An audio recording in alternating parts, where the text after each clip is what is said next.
In northern Syria, an overnight air raid hit a medical facility, reportedly killing 4 medical workers and at least 9 rebel fighters. That follows the bombing earlier this week of a humanitarian aid convoy.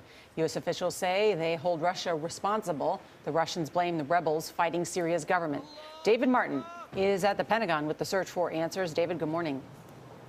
Good morning. U.S. officials say a Russian aircraft was flying overhead at the time the convoy was bombed, although they are stopping short of publicly accusing Russia of carrying out the attack. An estimated 20 civilians were killed, and that further complicates any chance of a ceasefire in Syria's civil war. U.S. officials say a Russian Su-24 attack aircraft was tracked over the convoy southwest of Aleppo at the same time, down to the minute, that the strike occurred on Monday. It was the first aid convoy to be allowed into Syria as part of a ceasefire plan.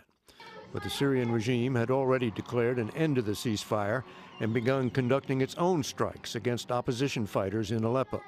Russia denied hitting the convoy, releasing what it says was video taken by a drone. The video allegedly shows a rebel vehicle armed with an artillery piece shadowing the convoy.